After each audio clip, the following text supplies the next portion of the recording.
Welcome back to the Rob Skinner podcast. My goal is to inspire you to live a no regrets life, to make this life count, and to multiply disciples, leaders, and churches. Today on my program, I've got Justin Wood and Seth Buchanan. Both are disciples at the church here in Tucson, Arizona. They are a member of the both Air Force Airmen, and they've got some inspiring stories to share about their walk with Christ as well as their work in the military rescuing people. Justin and Seth, great to have you on the program today. Thanks for having us, Rob. Good to be here, Rob.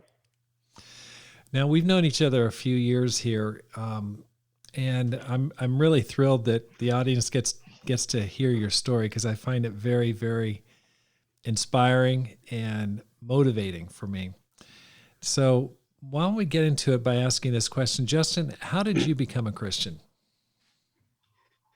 Yeah, so I guess I could start that question off of like where I first started and kind of what led me to Christ. So I guess it kind of all started back in when I was going through college. So I was going to college at the University of Eastern Washington University, just outside Spokane, Washington. At that time, you know, I wasn't a Christian. I did believe in God. I knew there was a God. And, you know, I was involved in a lot of things. I was going to classes. I was also on the rugby team there. And, you know, my life for a couple of years there was just kind of spiraling out of control. You know, I was very heavily involved in the rugby team, and drinking was a big thing for me. You know, I go out every weekend and I would drink, and I'd just hang around with the wrong crowd of people. You know, and a couple of years into it, you know, I stopped going to classes. I was constantly drinking all the time, and I was just around bad influences. And I was like, man, there's got to be more to my life than this. So that's when I think I first started seeking God, and knowing that my life, you know, the college life that I was living was not the way that I wanted to live my life. So I started seeking out the military. I was in the military at the time. I was in the Guard, but I wanted to go active duty, you know, kind of leave my old life and start new. Get out of the crowd that I was living in. So that led me to go into the military active duty and the job that I'm in now. Going through training is when, you know, I met someone, another guy that was going through training as well. And we started getting interested in going to church and seeking out God. So we would do that together. You know, we moved a lot of different places from Texas, and then which finally led us to Albuquerque. Once we got to Albuquerque, he had some friends that knew of a church, and he started going out to church, which was the Albuquerque Church of Christ. And he invited me out. We started studying the Bible. That fellow guy, he became a Christian not too long afterwards. But it really took me a long time. I started studying the Bible with the minister that was there, and it just took me a long time. You know, probably about 6 months in or so, I stopped for a while. Got really involved in the training that I was doing and kind of put that on the back burner. And then further on, I just got inspired again and started seeking God, and started working again in my Bible studies. And it was about a year later, I finally became a Christian and a disciple.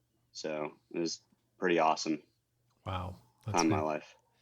What was it like studying the Bible with the church leader there, Josh Peterson? Oh, it was great. It was really great. I sometimes I think back at it, and you know, he put a lot into it, and I wasn't really as motivated in the beginning, you know, so there was a lot of time, and I was super, you know, we're doing training at that time. So, you know, I was always on a busy schedule, probably even more busy than I am right now, which is hard to believe, but, you know, there was lots of times that we had to, change meetings, and I had to cancel on him last minute because of training. So it was really hard to get involved, but he did a great job. Then I finally, Well, a few months later, was able to continue the studies again. One thing that impresses me about Josh Peterson is he's done a great job in his campus ministry there, and in his church overall, building a great men's ministry. I think he does probably one of the best jobs I've seen in terms of reaching out to, converting, and training men. Is there anything that you saw there that you go, okay, that's, this guy's really doing this well? Was there something that stood out there about his style or him that was attractive? Yeah. As far as like his style of leadership and in preaching, like it was very, very motivating. He knows how to move people, and he really knows how to attack your heart. And it's very, very inspirational. Yeah.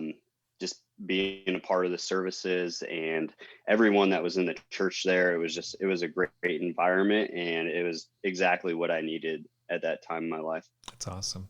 Well, Seth, how about you? How'd you become a Christian? Yeah, I kind of grew up in, and with a Christian background. Grew up most of my life with a, single mom. Parents were divorced, and we go to church every Sunday, and it was just, something that I would just have to knock out to get on with the week and do the stuff I actually wanted to do at the time, So that's kind of how I grew up in the church, and around the time I got into the military, I didn't have that like really strong relationship with God, just because it was something I was just doing on Sundays.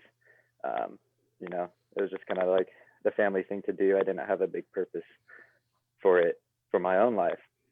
So I wish I got into studying the Bible like Justin during training, because man, those are some of the biggest highs and lows that we ever experience, and it goes on for 2 and 3 years. So we'd get through some of the hardest things we've ever done in our life, and then we'd go and off gas all that in like sinful ways, in ways that I shouldn't have been doing, live in a way I shouldn't have been. So got through the pipeline.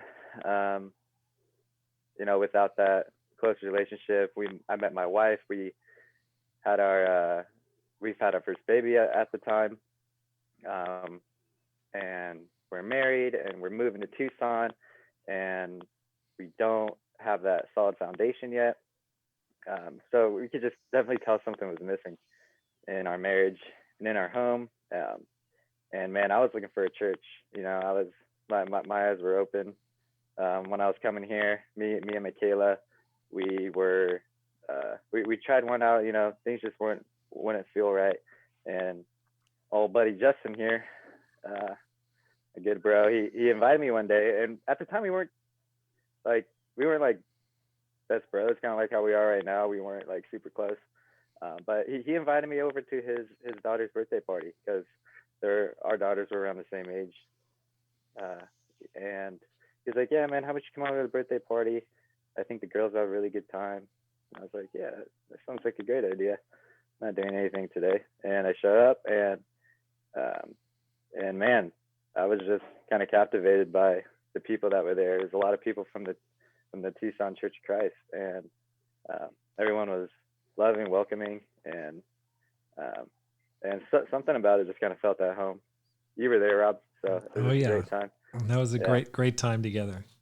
Yeah. Justin's a master of the barbecue as well. He's got a convection barbecue that he's just about to patent, I think.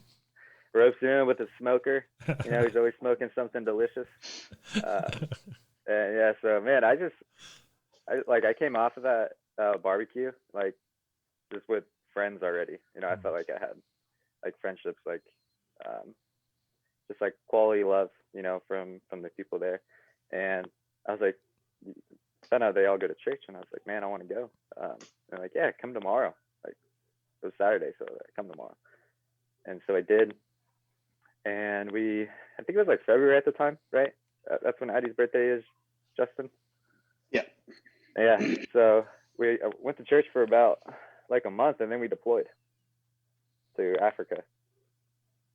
So I believe we might have knocked out like one of the studies here back at home, and Michaela and I did that one as a couple. We kind of just started together because she wasn't completely comfortable yet. She hasn't attended a church or a Bible study like that or like this. So we did that, and then we deployed, and me and Justin just got into it in Somalia, which was a blessing because it's easy to fall away and just kind of get selfish on deployments. But man, we were focusing on something bigger, and got through all the studies and came back, and Michaela was knocking them out at the same time, which was a blessing too in disguise, because she was able to find her own purpose in the studies, and not just because I was encouraging it. And we came back, and Michaela and I, we both got baptized together, and I think that was around May or August.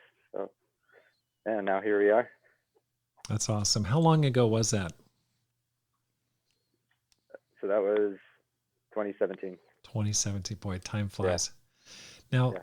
You guys are both what's known as PJs. Can you tell us explain what that is, what that stands for? Yeah, I just want to go back real fast just to add to a couple things. Sure, go ahead. What Seth was saying. I was just thinking about it as he was telling his story.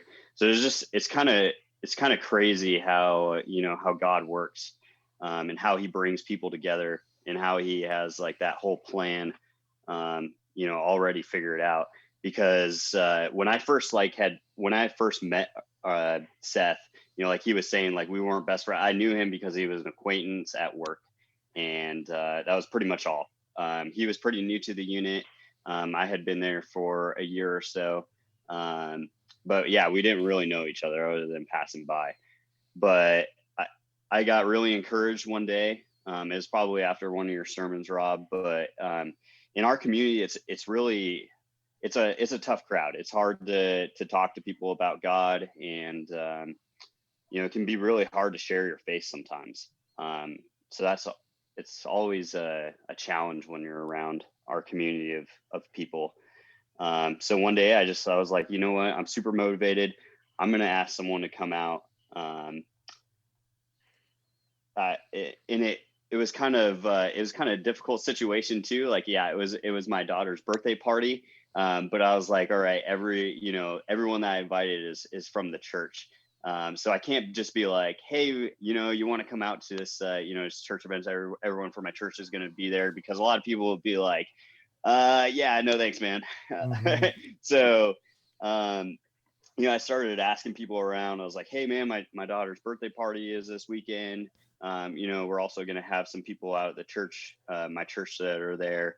And I kept getting no's everywhere. I wasn't really getting any great vibes from anyone, but I was super motivated. I was like, I got to get at least one person out, because I got to have them see this awesome crowd of people, because I know once they see them, they're going to be like totally hooked. These are great people in my church, and they're super motivating to be around. I was like, I got to get one. So I probably asked like 5 or 6 people. I was just back in the lockers that day, just asking everyone, and I just kept getting no's. Last guy I asked, he was like, you know what, I'm not really interested in that. But that guy over there, Seth, he's pretty new. He might be interested in it. I was like, all right, cool. So I go over to him and I asked him. I wasn't even on his list yet. I mean, that could probably tell you something about the kind of person I was too at the time. I didn't even really know who he was, and he was probably, quite frankly, the last person I was going to ask. But it's just crazy how God works, and he put that situation in, and he put that person that also, told me no in that situation to lead me over to Seth. So, I told him, I was like, hey, man, my daughter's birthday party, And I didn't really say much to him about, the people that were going to be there because I didn't want to scare him off.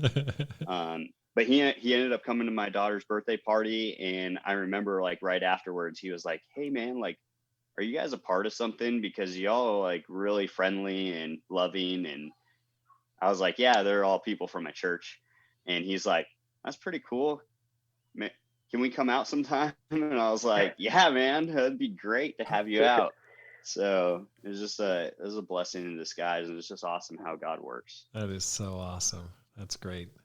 That's great. Yeah. And then when he was talking about deployment as well, like we had started, that he said we started that first Bible study, and we knew that we were going to be deploying, but we were going to be in two different locations, which in Africa, 2 different countries is like, thousands and thousands of miles away. So it's like being on a different continent from each other. So in the beginning, it was like super discouraging because I was like, man, I just started these Bible studies with this guy, but we're going to be in 2 separate locations. Like, how is this ever going to work?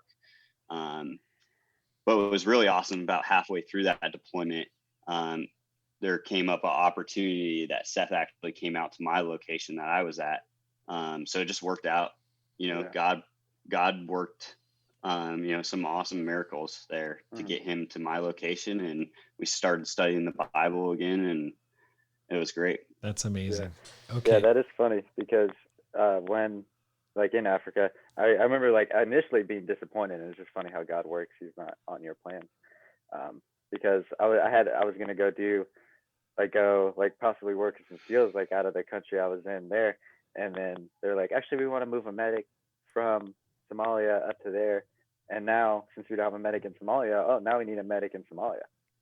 So then naturally, I'm the medic on the team that has to go to Somalia now. So I was like, oh my gosh, I'm missing this opportunity. Like, I'm super upset. And then at first I wasn't very stoked, and man, it turns into the biggest blessing of my life, That's incredible. Okay, so give us a little background. You guys are, you're in the Air Force.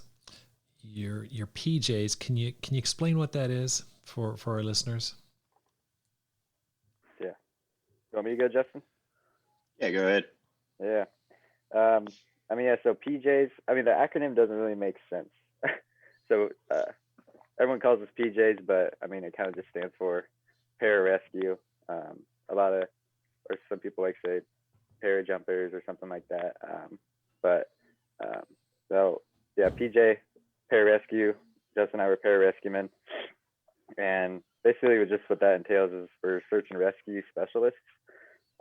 We are designed and trained to be able to rescue anybody in any type of scenario, whether it be, and like people are stuck or hurt in many environments. So like we got to either jump in, we scuba dive to get to certain locations. We are like avalanche rescue.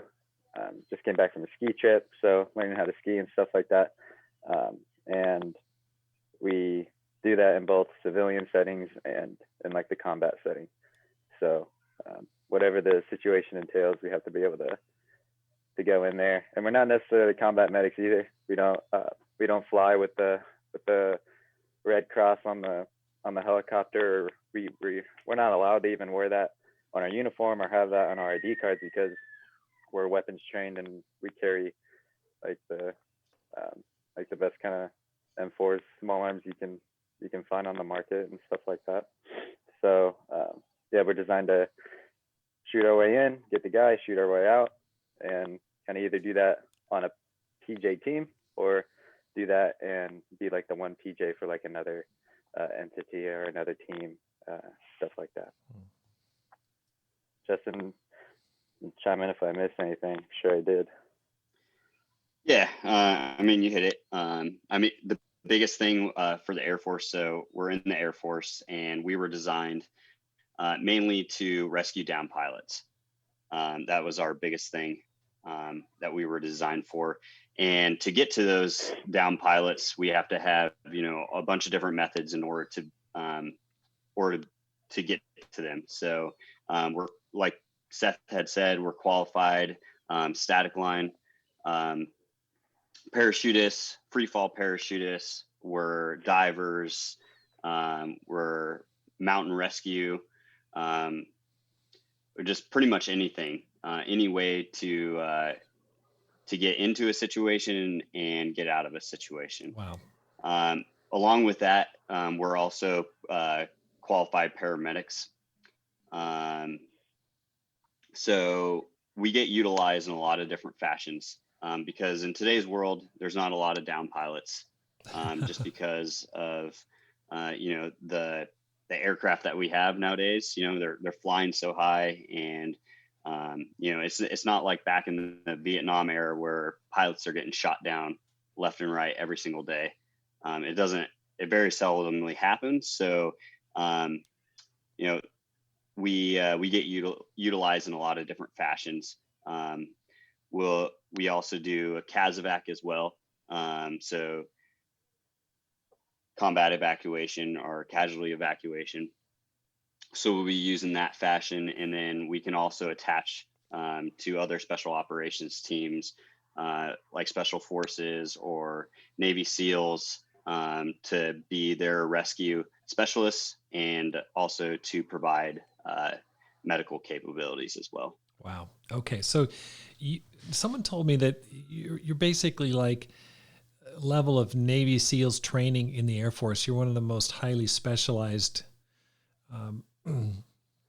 military people in that branch of the service. Is that right? Yeah, you could say that. We kind of, when we were probably with our SEAL or something like that, there's like bantering on who's better, who's not, the training that's quite different. Right. It seems, just from my experience the last several, you guys are always doing some type of training, whether it's parachute training or diving training, or, just the stuff that you guys are doing is amazing. What interested you in serving in the military as a PJ? Like what motivated you initially to go, hey, I want to go into the military? So I'll go ahead and speak first on that one. So I first came into the military. I was in the National Guard. Straight out of high school. I was 18 years old. Someone came up to me and were like, hey, you want to, join the National Guard and be a police officer? And I was like, well, I kind of want to do law enforcement later on after I get out of college. So sure, sounds great. I'll do this. It'll pay for college. It'll help set me up later for a law enforcement job that I want to get into. But I very quickly found out that wasn't really what I wanted to do, and that wasn't really my calling. But like I had talked about before in my college days, getting into the wrong crowd and, just doing the things that I was doing. I was at that time in my life, I was a very angry person. I was very angry at myself. I was very angry at the world and just everything in general.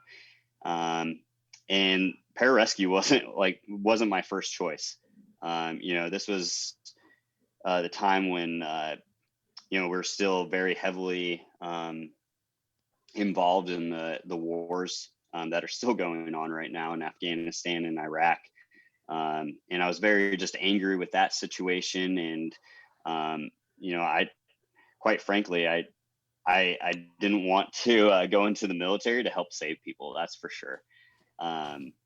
So I started looking at different avenues of approach to getting into the military and what I wanted to do. First, I was thinking infantryman, and then later on, I was like, you know what? Like, I don't want to do that. I think I can do a little bit more.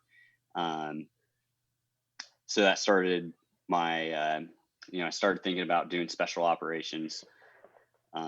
And then I think it was just God that started leading me to this career field, honestly, because it was never my intentions to go into pararescue. Oh. So I think it was really God just working through me in my life, and, certain jobs ended up falling off and kind of led me to pararescue. And I never thought I'd want to, join the military to help save people. Wow. But that's what he wanted from me, and that's where he led me in my life. How about you, Seth? Nice. Yeah, I wasn't thinking about being a PJ until my mom met, or was dating someone new now, and we knew him. He's not my stepdad, and I was 17 at the time, and he made it very clear, like, hey, like, I'm not just a boyfriend, like, I plan on marrying your mom, and that kind of helped our relationship a lot, because he was able to provide some fatherly figure advice that I missed out for a long time. And he kind of like started pursuing my mindset, like, hey, like, what are your goals? And I was like, man, I don't have any. I haven't thought about that in my like whole high school time. I just want to skateboard. I was just heavily into skateboarding. I just wanted to skateboard and just do whatever I wanted with my friends, drinking, drugs, and kind of just do that on the weekend. My mindset was not my future. It was just kind of get to the weekend kind of thing. So when he was asking me that, like, I remember, before I was a little troublemaker, that I was like, man, I did want to help people. I wanted to be like a firefighter or something like that. And he's like, oh, that's really cool. And we kind of known each other for a few months now. And you saw, like, you see, like, I was deep down like a good person, and he knew my personality by the time. And turns out, man, like, my soon to be stepdad was a hardcore dude, and I had no idea. Like, he was in Army Special Forces before, so he was a Green Beret, and before that he was a recon Marine. So he did like 10 years in special operations. And now he was San Diego, in the San Diego Police Department. So like sniper teams and all that. So the guy had a lot of drive, and now he was giving that over to me, and he's like, man, just like off your personality and stuff. I know like the military life doesn't appeal to you, but like these PJs, like, they're really cool guys, and they're kind of relaxed, like you're relaxed, and kind of chill. Like, I just remember him telling these stories, because a lot of services train together and stuff like that. And Marines, he was a Marine at the time. He's like, oh yeah, like I would bank right or do this. And the PJs would come around and be like, bro, that was so sick. You see how I just swooped under you? And stuff like that. So it's just like a different kind of attitude. And he's like, I honestly think you would fit in like so well, and you want to help people. And I was like, okay, I'll look into it. And went to the recruiter. I was like, still like 140 pounds, and he's like, it's hard, right? And I was like, yeah, that's what he tells me. So he's like, okay, well, like, I'll make your little test, your test that you got to do, like this entry test, and we'll do that for you, like, just to see where you're at physically. You got to pass this physical test in order to be able to sign a contract. I just completely bombed it. Like, I sucked at everything. Didn't really run or swim or like do push-ups or anything.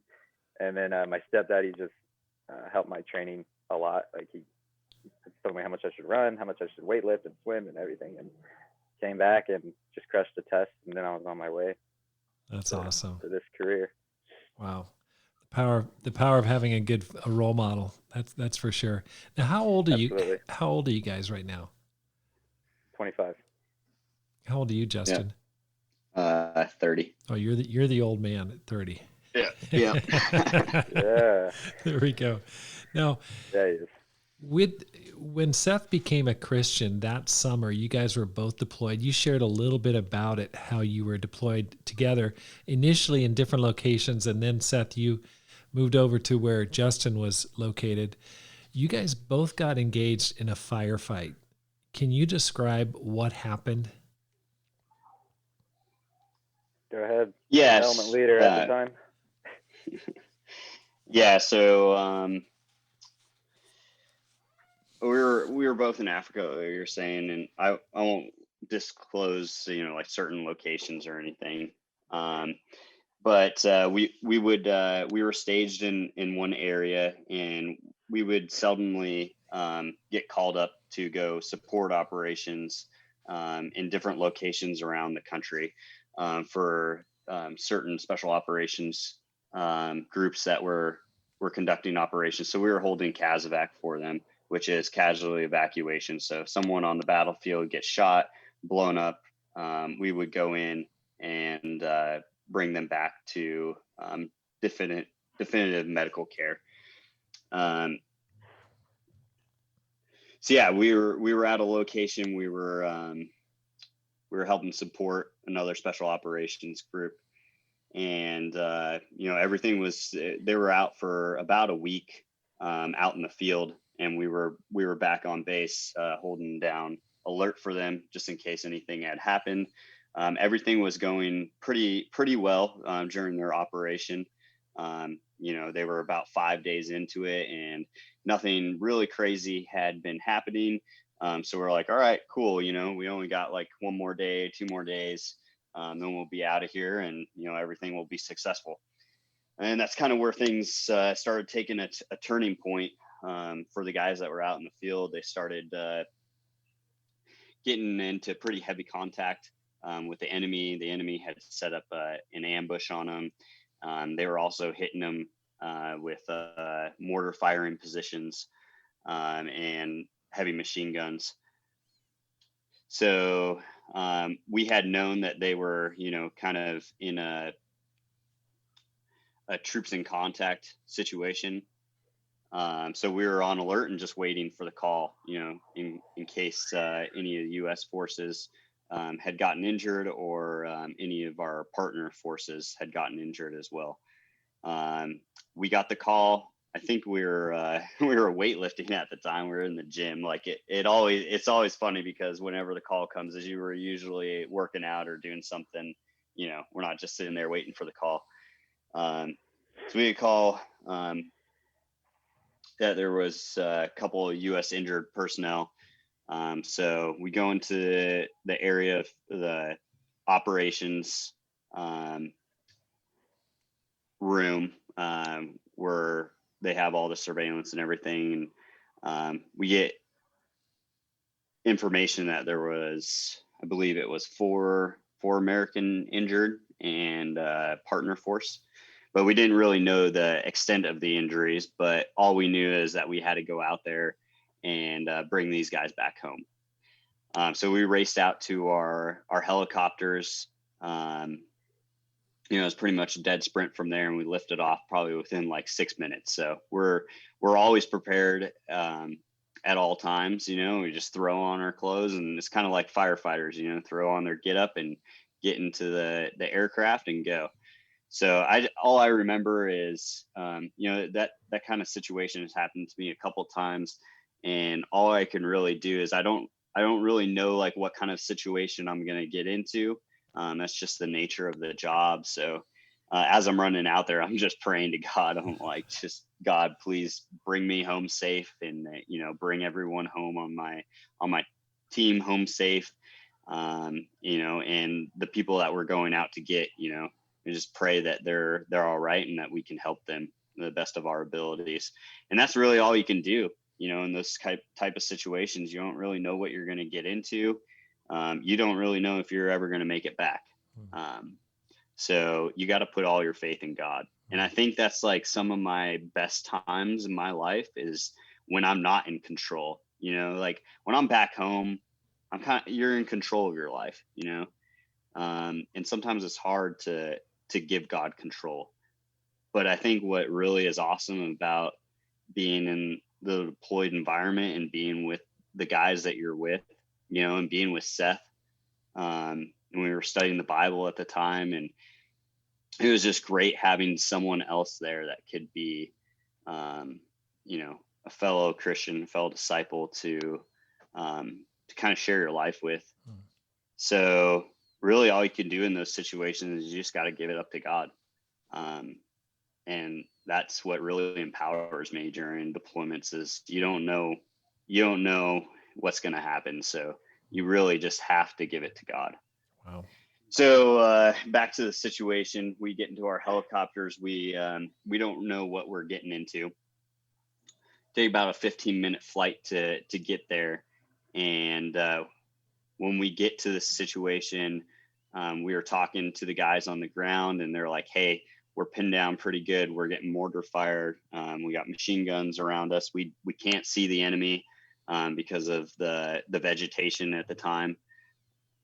So, they're asking for our help. And the awesome thing is, on our helicopters that we go into, we're pretty heavily mounted with machine guns. We either have miniguns or we'll have 50 caliber machine guns. So at the time we had 50 caliber machine guns on both sides of our helicopters. So really we're like a giant gunship to them, with paramedics on board.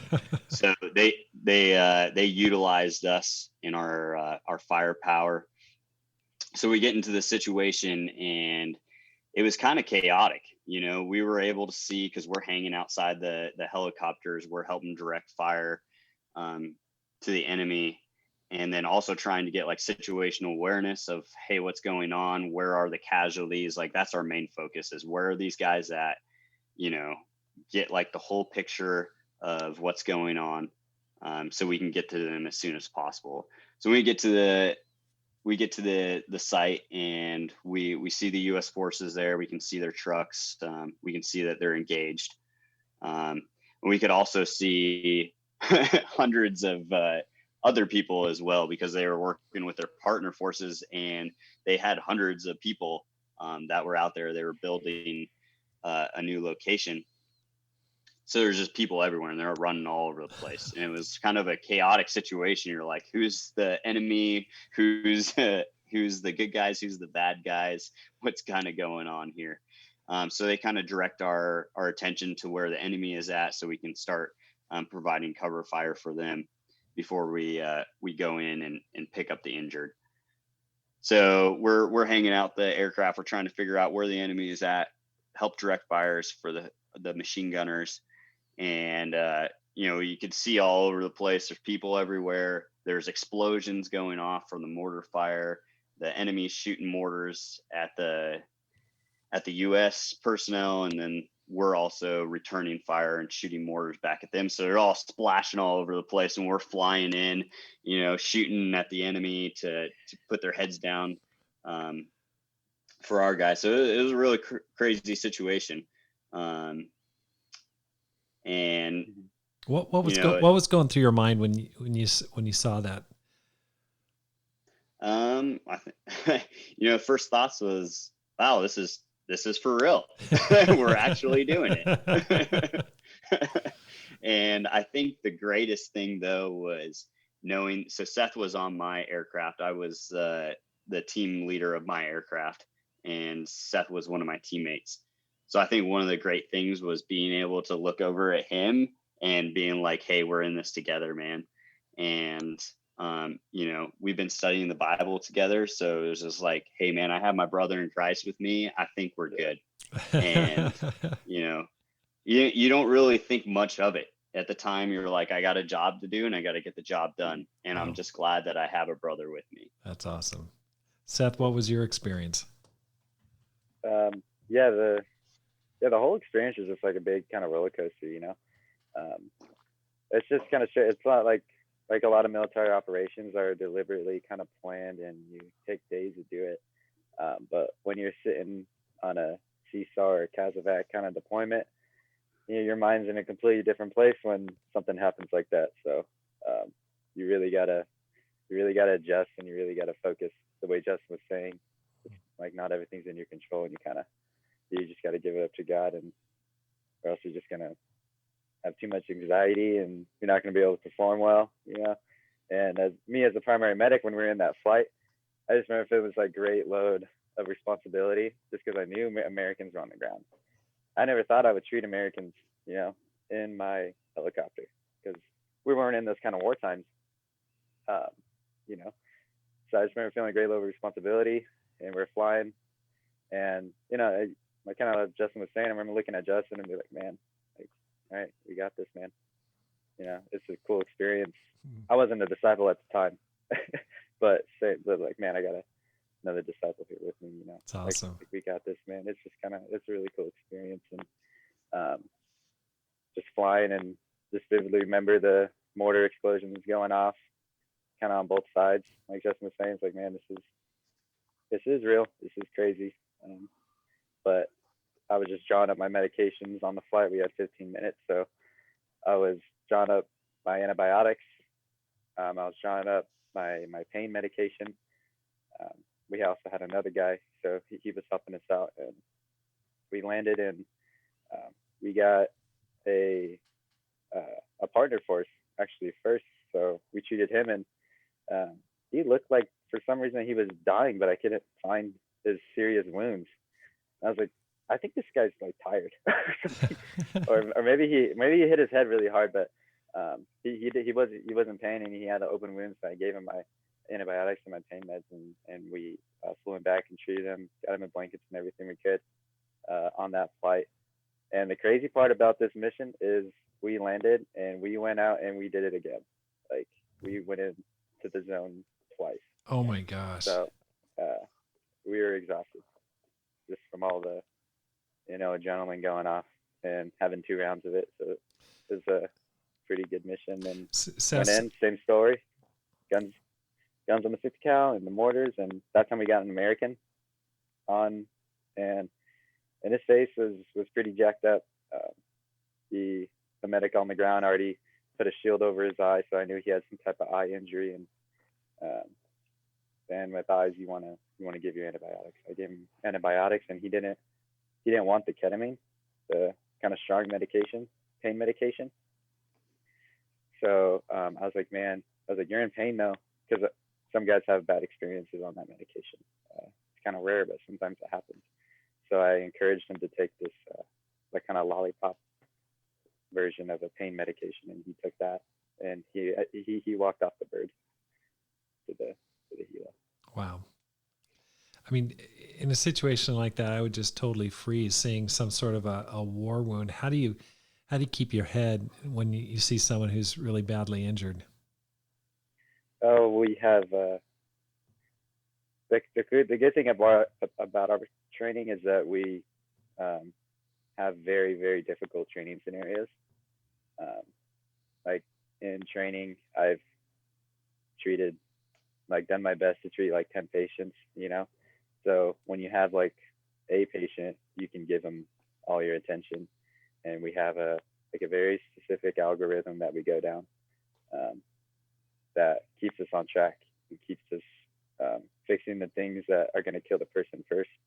And then once that goes, you move on to the next thing that'll kill them. So you just kind of move down your algorithm, stay focused. If you get lost, you restart, and you just keep going that way. Wow.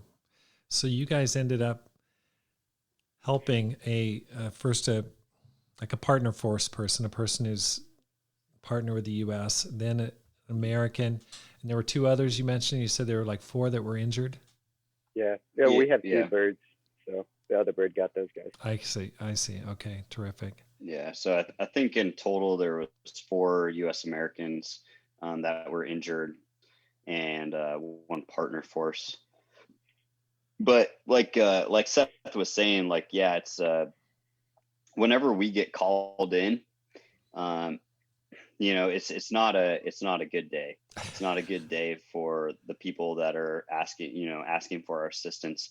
So all of that is running through your head as well. This might be like super exhilarating and exciting, but at the same time, people's lives are on the line, and people are dying, and they need our help. So really, it's not the best situation to be in. Wow. Sometimes, but you got to keep your head in the game and just know what you're there for. And like Seth was saying, like all your training, it kicks in. That's why we train so hard. So you can kind of separate what's actually reality of what's actually going on and focus on what's your task on hand. That's amazing. So it's really hard to describe. Yeah. Without that training, it would be a chaotic situation, but right. Going into it with all the training that we have, it's kind of like, all right, I've done this before. Wow. And you just do what you have to do. Now I understand you guys both got you received high awards for this. Can you tell me a little bit about what that was? Yeah, so we didn't know at the time, and later on, like the, how big of an event this would become, just because the area that we were in, there wasn't a lot of, there was fighting, but usually it didn't involve U.S. forces, so it was kind of a big incident that happened. And yeah, we did get an award. It was our rescue mission of the year. That's awesome. Award rescue. But I mean, yeah, it was great to get recognition for our career field, and for the guys that performed, their duties that day, and the air crew and everyone. It's also, it's also hard sometimes because, usually when people get awards, it's because bad things happen. I see. And, bad things happened that day. And, one of the U.S. soldiers ended up dying that day. So it's really hard sometimes to be like, yeah, I got this awesome award, great thing, but, it was because something really bad happened to other people. So wow, it's, yeah. Well, very grateful we were there to do it. I'm grateful it was Justin and I there on that day. And yeah, it was super, super sad because they lost a teammate. But it was cool to see when we came back to the camp, the amount of respect they had. Before there was like a feud between the Green Berets and the PJs, but once we were there and we came back the next time, I think it was like a few weeks later, it was like, man, come have some coffee, this kind of stuff, kind of more awesome. Warm welcome. Yeah. It reminds me of a movie I just saw recently called The Last Full Measure, which depicts a story about a parajumper who got the Medal of Honor from his service in Vietnam, doing the same thing, helping, I think it was Army forces in Vietnam. He kind of dropped in to help, stayed and fought, ended up dying. You guys, I think you guys saw that movie. Oh, absolutely. Yeah. Pitzenberger, only PJ to get the Medal of Honor. Yeah, pretty awesome. Pretty awesome. Now, that's such an amazing story, but I think the thing that has really inspired me is that during this time when this was all going on, you were also studying the Bible. You didn't just like put your spiritual life on hold. Can you tell me a little bit about that? How'd you fit that in the midst of this life and death mission? Yeah, so that's all Justin. Thanks, Justin. Yeah. No, I think during that time, being in that environment, like I said, sometimes it can be a lot easier than being back home. You got nothing but time on your hands sometimes. So it really, you're put into a different country away from everything that you've known, in the middle of a place where people don't necessarily like each other and they're fighting. So I think that at that time, you can really just reach out to God. And,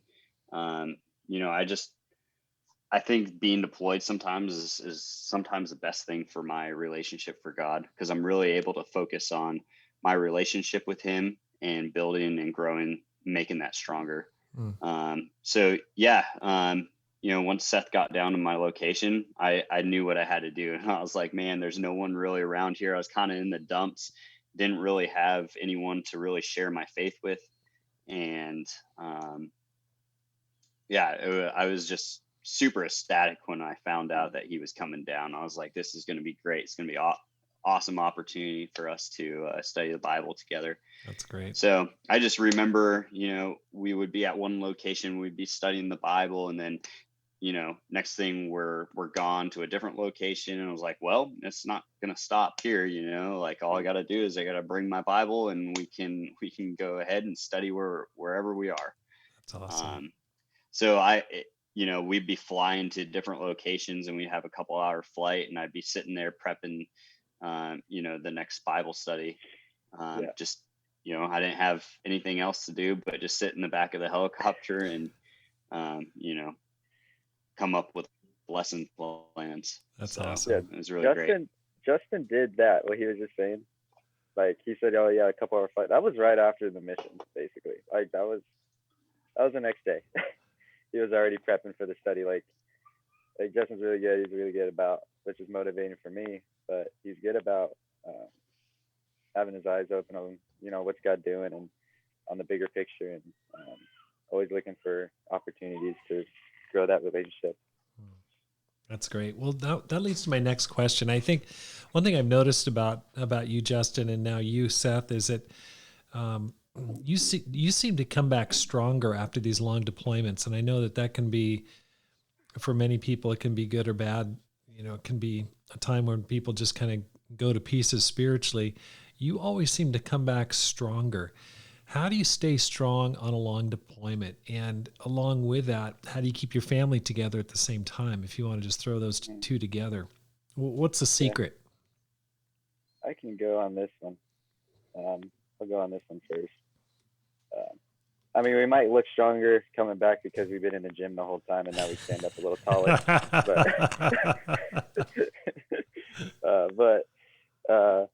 Yeah, like Justin was saying, you don't know when, especially deployed, and you don't know when your last day would be. It's a little bit closer at that point.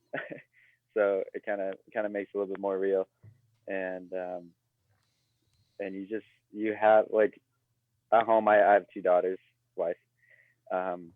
Things can get a little bit distracting, like just with the family life, and not saying that's bad. Family life is awesome, but when you're there, like, you have a great opportunity to give your family a blessing and have that relationship with Jesus, and if you don't take advantage of that, it's a really disservice. I've done it both ways. Like with Justin, man, we were on a high and everything like that, and we were studying the Bible, and I was changing my life, and then deployment later, we just deployed out of the blue, like no mental preparation, and I remember being like very disgruntled with my team, and kind of took a while for me to snap out of that, to not just get involved with the mindset that my team had, that all my friends on my team had, and to be like, man, I'm a disciple. Like I shouldn't be thinking like this. I shouldn't be negative. I should be pursuing my relationship and trying to get other disciples as well, so I've experienced it both ways on deployment, and it's pretty easy to slip into that, to that mindset. It's easy to drop all responsibility, right. Right. Because you're not with your family now. Now you just have you got your gym time, you read your books, and focus on yourself. So it's easy to go both ways, and you still have to be aware of that. But Justin, he kills it on deployment, both ways. Go ahead, man. Yeah. So, deployments, like Seth said, you got a lot of time on your hands. But there's, you could have your ups and downs, just like, any time. Usually in the beginning of the deployment is usually my downs, because there's a lot of things going on. A lot of moving parts, and you're always busy. You're just go, go, go, go, go. And then all of a sudden a couple weeks goes by and you're kind of just sitting around, not doing a whole lot, or you just have more time on your hands than you did in the beginning. So usually my lows are at the beginning of the deployment and at the end of the deployment. And then usually in between is where I have some of my highs. But, I just go into it, and I just seek every opportunity that I can. Sometimes it can get really lonely just being yourself and no other disciples around you to kind of pick you up. So what do? You're just like, well, in this situation, I got to make disciples. If I want to be here alone, and that's my, the calling that God has given me. So, I got to do his work.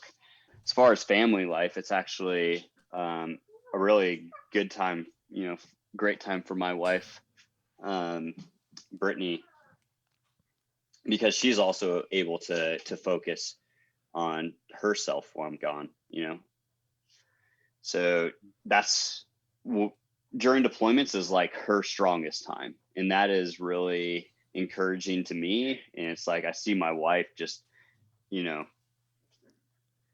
having, just being her spiritual, her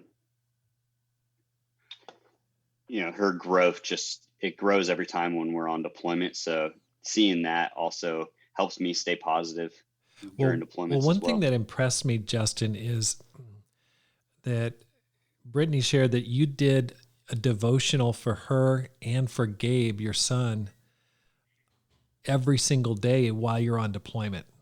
Can you tell me about that? Where'd you come up with that idea?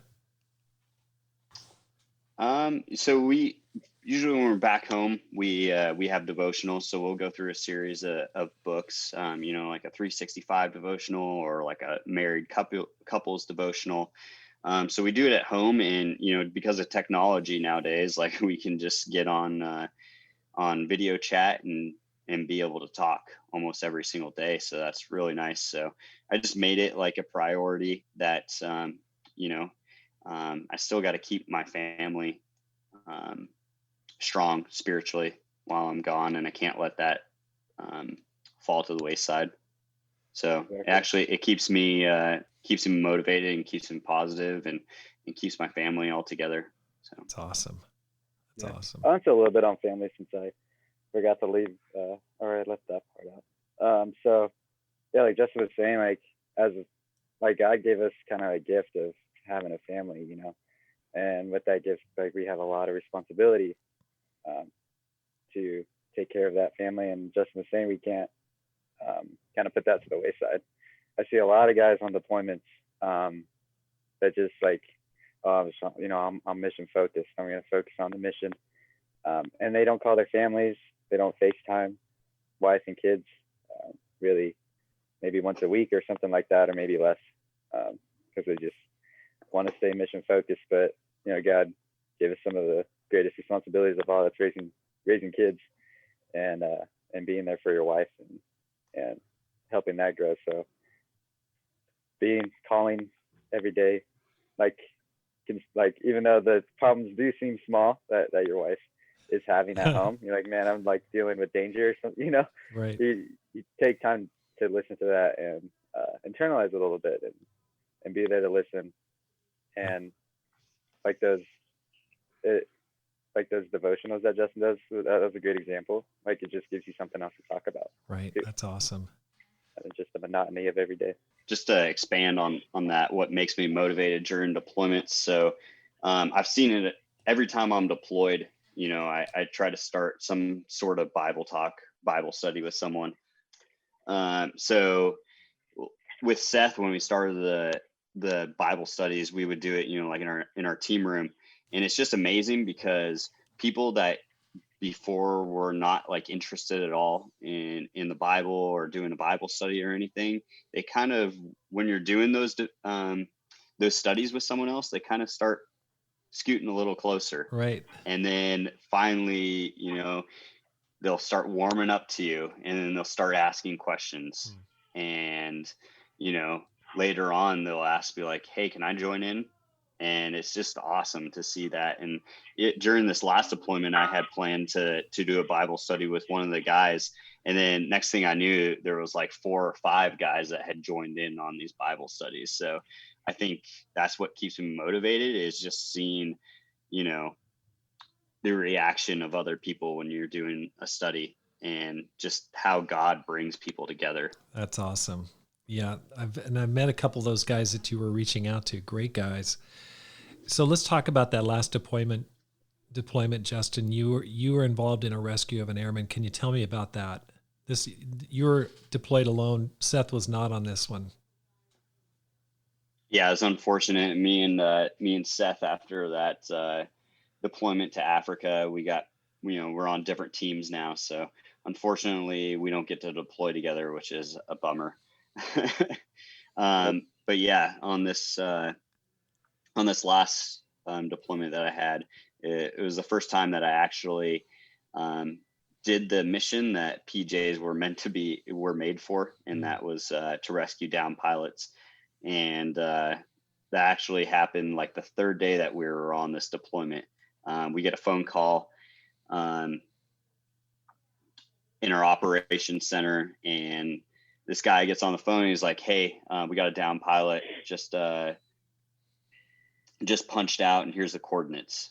And it's the third day of being on deployment, and usually we go through a lot of different mission rehearsals and mock scenarios and stuff like that, just to get us prepped and make sure that we're ready to go. So no one really thought anything of it. The guy that answered the phone was like, "All right, cool, sounds good." Wrote down all the information, hung up the phone, and he goes, "Yeah, I'm not sure if that was training or if that was actually real life."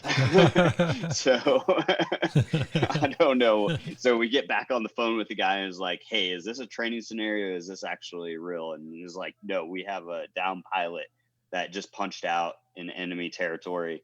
What does punched out mean? What can you explain what that is?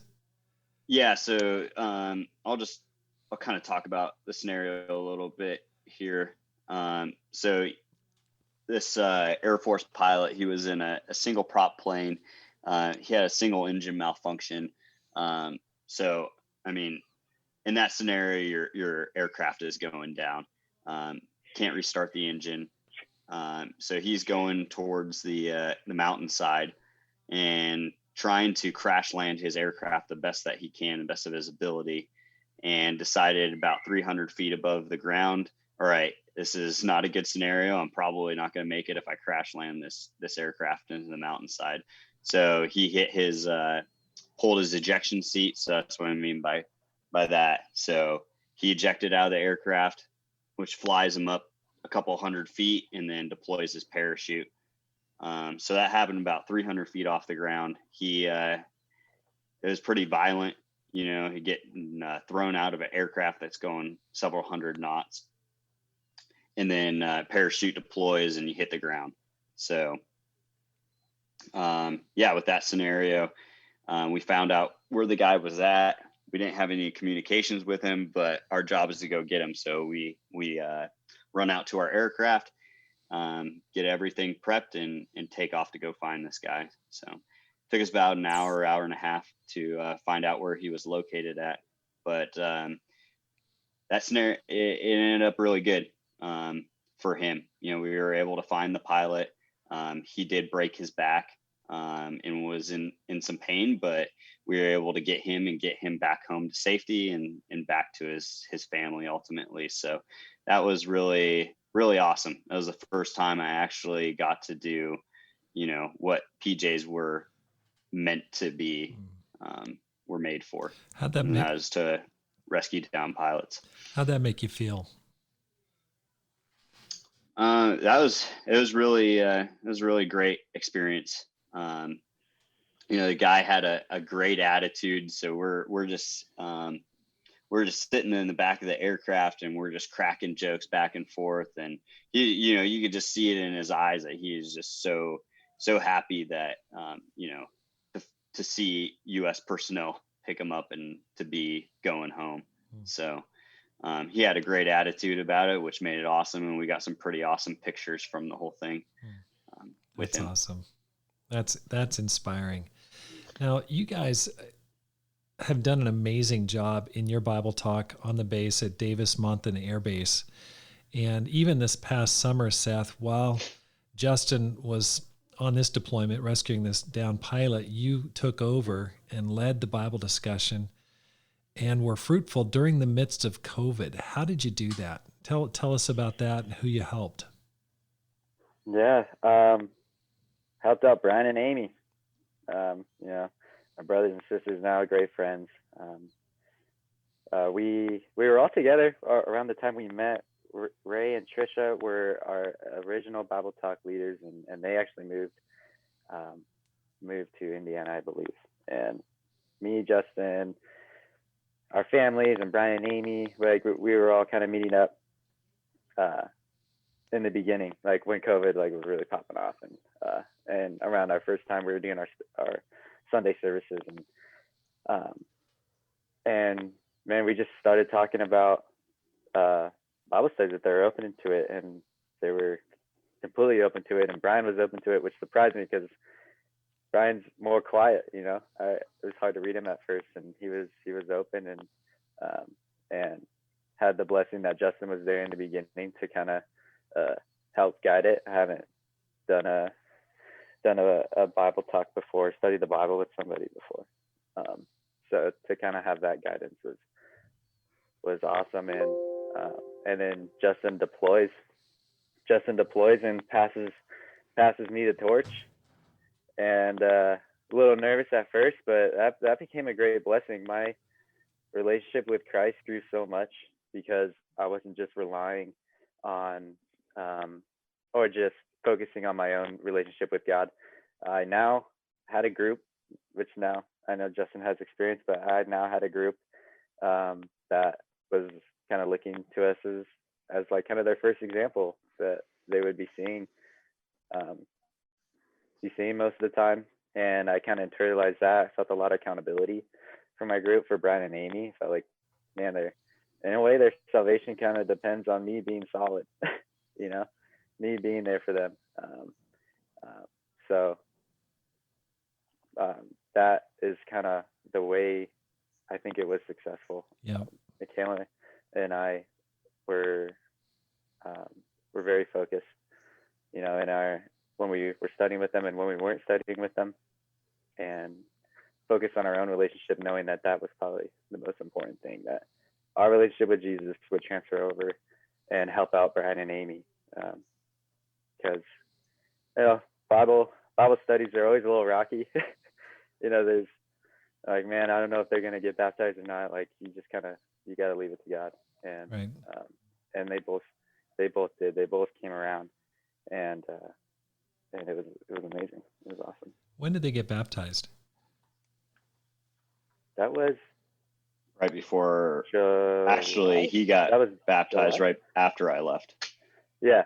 I think it was July. Wow, that's awesome. Right during the middle of COVID. Now, I just want to share one thing that impresses me so much about what you guys have done. And I visited your small group during COVID and visited some different places, different groups, but you guys were always together. There was such a great atmosphere. I remember walking in and just going, wow, if every group in the church had this kind of vibe, atmosphere, feeling to it, the church would be incredibly fruitful. What did you guys do briefly, and how did you create that atmosphere that was, you know, just so productive towards pulling people in and baptizing people? Yeah, so we were talking about, like, it's really crazy. COVID hit, and the really awesome thing about people in the military is we're really resilient, and we're all young. You know, so none of us were really too concerned about COVID and being affected by it. So we just, you know, the church wasn't meeting anymore, but we were doing online services, and we were like, you know what, this is a perfect opportunity for us to get together and to still, you know, watch these services together and build our community and our Bible group. So we would meet every Sunday and watch the sermons. And, you know, what we did was we were like, you know what, we're going to bring people to God. And how do you do that sometimes is, you know, like, let's just make a lot of food and let's invite people out and see what happens, you know, and tell them that there's a service to watch and that we're going to have so much food that they're just going to be stuffed afterwards. So, you know, the food really brought people, and then, you know, the service just really brought people to God. So that's kind of how it worked. And we just kept it going the entire time throughout COVID. And before we knew it, you know, I had to go on deployment. So Seth took over. So that, for me, that was really awesome. Just seeing, you know, from studying the Bible a couple of years ago with Seth in a deployed environment, and then coming back home and watching him get baptized. And then now he's leading our group, and he's doing an awesome job leading the group while I'm away. So that was really just motivating for me. And then I get back from the deployment and we're larger than we ever were. Our Bible group grew 2 times by the time I got back. We're doubled in size. So 2 awesome. more couples. Yeah, we were blessed that we had some people move, from the military. Yeah, right. They came over, and we're blessed to have some reinforcement. Yeah. So that was very cool too. It's very impressive, and what stood out to me is definitely the food, the warmth, the atmosphere. Michaela's an amazing homemaker. The house is beautiful. You've got these beautiful kids. You've got 2 young daughters, and Gabe, you've got Justin, you've got a great son named Gabe, who's 13, I believe, and Addie is a little girl. And also the consistency. You guys met very consistently. You had a plan. You stuck with it. There was a lot of warmth and very impressive. And I hope you'll continue to do that. Also, it was great to see everyone involved. Ray and Tricia Miller, we sure miss them. They left right at the beginning of COVID. They actually met Amy through the military and brought them, and then handed over to Justin because they moved on to the Potomac Valley Church. And so then Justin kind of got it going and then turned it over to Seth. I mean, it was like a total team effort. Everyone got involved. Everyone was fully engaged. A great example. So what are your plans after the military? How long do you guys plan on staying in?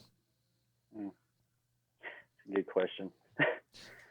After the military, well, I'm going to 10 years. I've re-enlisted, so I'm going to 10 years. And usually the 20-year mark is your retirement. So the halfway point would be a good decision if I'm going to get in or out. My decision really depends on how is my family doing. Is this destroying them or not? Can my wife still take deployments? Are my kids missing out too much on father time? So that'll be my decision point. And if we're going strong, I'm gonna go to the 20. And but if we're not, my plan is to have a job to where I can work in the medical field, like a physician's assistant, a PA, and be able to work a few days a week, have a lot of family time, be present in the church, and do that.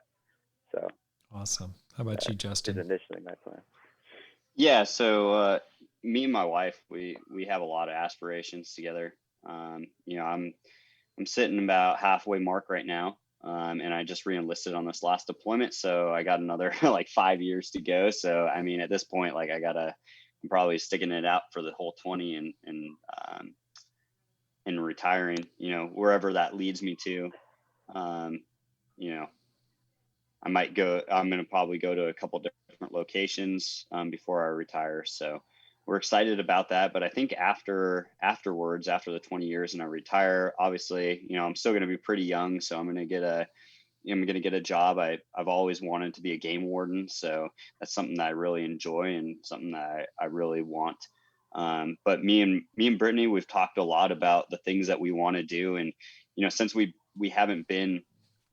since we've been in the military, we're not afforded the opportunity to just go wherever we want, when we want, so we're really big into wanting to do a lot of things for the church, being able to travel and to do mission trips. So I think, when we're able to do that after retirement, I think that's what me and Brittany really want to focus our, the next 20 years after that on is doing the things for God that we want to do and going out and making a difference in this world. That's awesome. So that's really awesome. What we want. It's interesting because earlier in my podcast, I interviewed another airman named Wayne Kishbaugh, and he really inspired me back in the 90s with what he did in planting a church in northern Japan. And, I know I've talked to you guys about that. What's your vision for Davis-Monthan Air Force Base? What do you guys see happening before you guys have to transfer out? Yeah, I listened to that podcast by Wayne Kishbaugh, and I listened to that at the time when Justin was deployed and I was leading the group, and that was a great time to listen to him speak.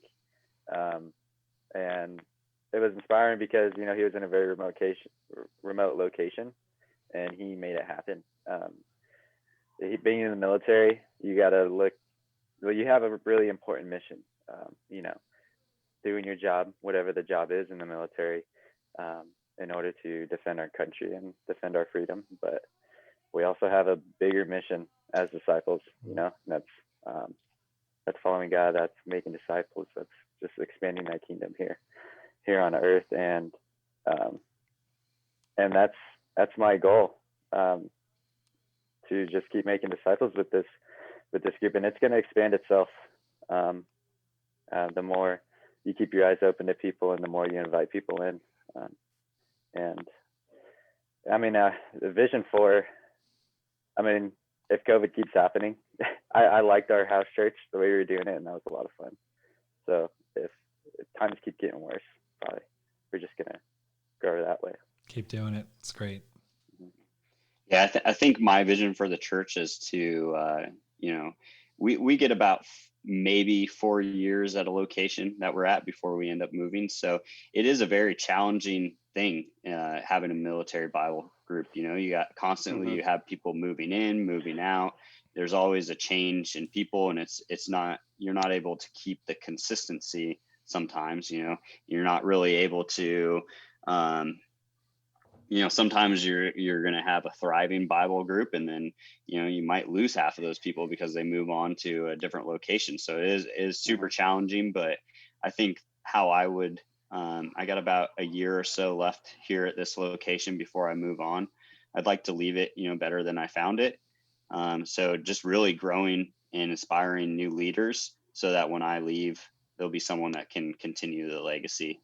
Because I do think that it is very important here in the community of Tucson to have that, because there's such a huge presence of military here. Absolutely. I mean, it's like right in the middle of town. I mean, the military base is just right there. So that's awesome.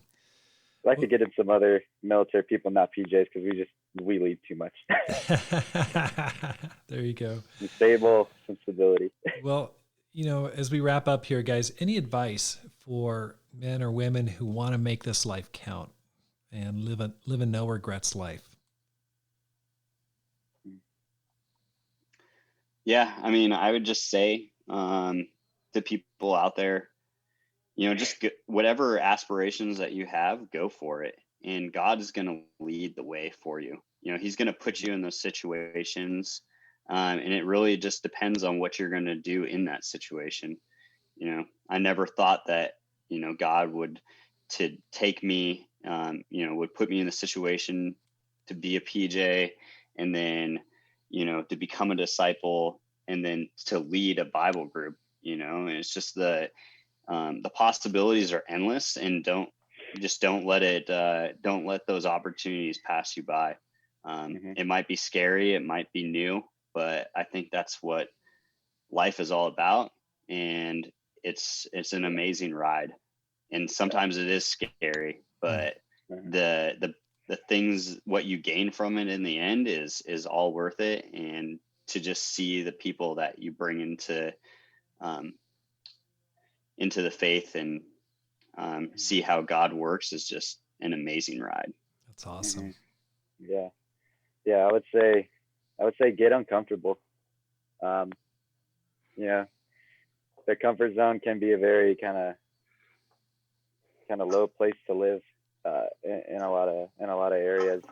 Comfortability, like you get a little complacent, just being in your nice little cozy environment. So just kind of branching out, doing something difficult, in the church, like talking to those people, inviting people out can be scary at times. That is uncomfortable to be vulnerable in that way, to tell people what you believe in.